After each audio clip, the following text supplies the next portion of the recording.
Hey guys, Young here. So today I'm going to share with you guys this stock that's coming out, going IPO today. This is Uber, right? The stock that most of us have been waiting for.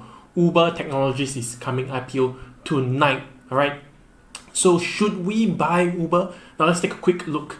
Now, 2 weeks ago, if I'm not wrong, it's either 2 or 3 weeks ago, LYFT went IPO, right? And then, as we all know, LYFT has been coming down, right? So, actually, I did do a video. Okay, sorry, it was 3 weeks ago lah. So 1 month ago, just 1 week before LYFT IPO, I actually did a video on should you buy LYFT, right? The IPO game plan. So in that video, I talk about why you should not buy LYFT. Now, if you want to know the reasons why, please watch this video. Alright, please watch this video. You can. I really went in depth into the SEC filing to see why you should not buy buy LYFT. All right, and then I think 1 week after LYFT went IPO, the dean of valuation. Now this guy is the guy that is a university professor. So he's the guy that always come up with the valuation theories, and all the analysts follow him. So you can see how smart this guy is, right? So basically, he actually mentioned on CNBC that LYFT shares should only worth $59. All right, currently LYFT trades around, let me see, LYFT share price. Currently LYFT trades around $56.34. After pre-market is $56.20. So you can see this is currently, according to the dean of valuation, LYFT is undervalued. But today, their biggest rival Uber is coming online. So we shall see whether Uber is going to be better than LYFT, or LYFT is going to be better than Uber. Now, LYFT, according to this, you just can do a quick search, and basically Uber come IPO today, right? And then LYFT trades 22% down from IPO price. Reason being is because they're supposed to IPO around, I think was, I'm not too sure what's the exact price they're supposed to IPO at, but when they came online out in the market, their share price around $70 over. Now that's a ridiculously high markup from their original share price. I'm not too sure. I think it's like $40 plus $50 only, but it shot all the way to $77. And I was telling the people what to do in this video. Now, if you actually watch this video and you follow the exact game plan, by now I think today you actually made at least $30 per share. Alright, you made $30 a share. Now you just go watch the video and see what I actually mentioned in that video and why did I say that. Okay, so today let's take a look at the Uber's SEC filing. Alright, this is Uber's SEC filing. So all companies have to file the SEC before they can go IPO. So now this is there's no need to look at all the other things. Maybe later we can look at their risk and the threats, all this, but I like to highlight all these things in the financial sheets. So basically, they have to at least report 3 years of financial data, and then this Uber actually reported 5 years, so it's actually quite good for us. You can see that revenue has been increasing over the past few years. This suggests that strong demand, and also we have actually seen that Uber, last time when they're in Singapore, they have the normal Uber, then they have like so many different types of different types of cars that are available, the limos, the Uber X, and those basic level of Uber cars, etc. So we have those type of Uber cars, and then after that, before they exited Singapore market, they actually also introduced Uber Eats, right? And in the other countries, they also have a lot of different things. So anyway, that's the reason why their revenue is so high. This is like $11 billion in revenue, because these are in millions, right? So there's additional 3 more zero here, so total is $11 billion worth of revenue. That's a very, very good thing. Now we can see that the total cost and expenses over the past few years, right, has been increasing. That makes sense, right? But then when we look at the loss from operation, right, this year Uber made lesser loss. So that's also good news compared to this, because we're actually looking at increase in revenue from 2 years ago, and then at the same time they actually have almost same losses as last year with $3 billion loss. So you compare with LYFT, where LYFT make, I think, only 2 times of revenue, right? I think they make like $2 billion in revenue and like $4 billion in loss. I can't remember. I did say in the SEC video, the LYFT video, but you can do check it out. But if you're comparing in terms of you compare in terms of all this the income, which for this case is loss from operations, you can see that Uber is actually doing better, okay.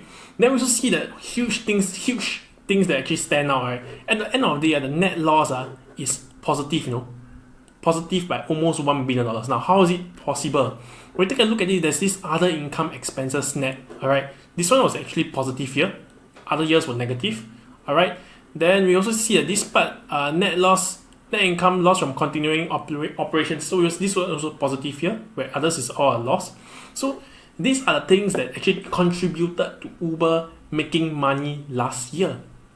So what happened was that I actually went further, dig deeper. I can't really, this is a short video, so I can't really dig too in depth. But anyway, so I went and dig deeper, and I found out that, let me see, where is the thing? So I actually found out that yes, this 4993, right? So basically what happened is that there's a huge gain on divestiture, right? A huge gain on divestiture. Now, if you do not know what's a huge gain on divestiture, well, me too. I did not know too. So I went to Google, right? Ask Google. They tell you it's the process of selling a subsidiary business interest or investments. So basically, I mean, if you come to think about it, Uber technically did not make money, did not have a profit this last year because their gross margin was good, everything was good. They actually make money because they sold off their subsidiaries and investments, and that's how they make money. Now, how many times can you sell off your investments? How many times can you sell off your subsidiaries to remain competitive in the market? You can't always sell them off every single year, right? So that's something to take note about. Now, when we look at the balance sheet, right, the good news is that the total liabilities, right, these are total liabilities, is $17 billion, whereas the total assets is $23 billion. So that's good in the sense whereby their total assets is able to cover away their total liabilities. So that's a good thing, although they're still making losses year over year. But if you compare with Lyft, then that's a totally different story. Now we look at the monthly trip, other operating data. So the monthly active platform customers doubled doubled from 3 years ago. So this is 45, it doubled. Alright, so that's very, very good news. Number of trips almost tripled, doubled 2.5 times, around 2.5 times. Gross booking is doubled also, around 2.5 times too. That's quite good. Everything else is quite good. Core platform contribution margin from negative 23% went up to 9%. So that's huge news.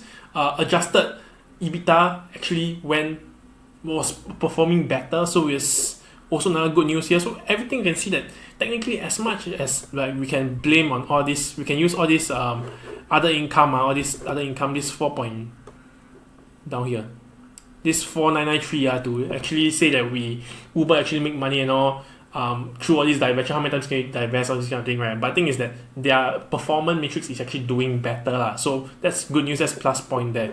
Alright, so when we look at the table of contents, let me just quickly show you guys the risk factor.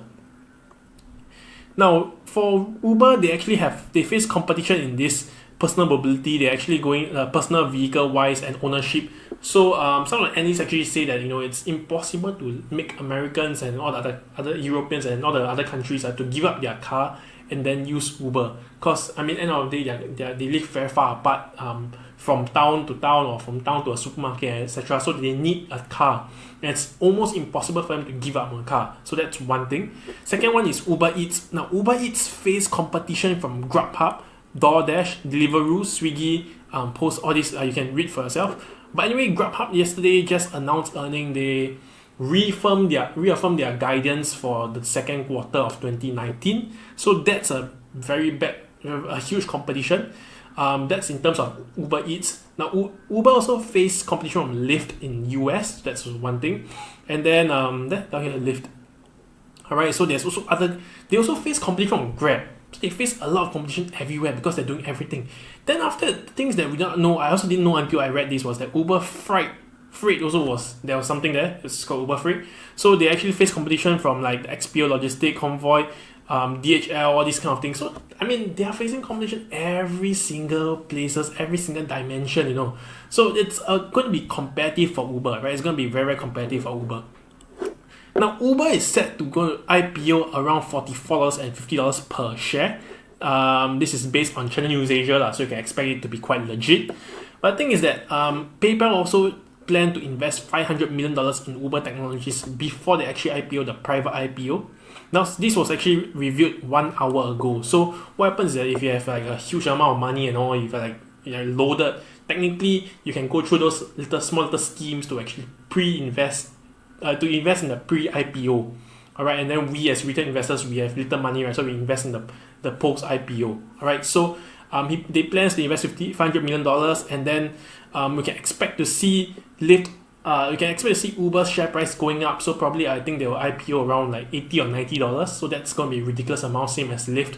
So game plan again, like I always say, as much as Uber is very attractive right now, I don't like the idea of it being shot up so high. It's too risky, and if you look through past few IPOs trend, right, most of the IPOs, every single time, the first day, the first 1 hour, they shot very, very high, and people start shorting it all the way down. Now, last week you have Pinterest and Zoom, so they're still doing fairly alright, but usually the trend of IPO is always to, the first 1 or 2 minutes, everyone start rushing and buying, after which subsequently everyone just short it for a few days, alright? So I'm not too sure if that's how Uber's going to play out, considering they have like huge companies like PayPal or all these are trying to invest in them.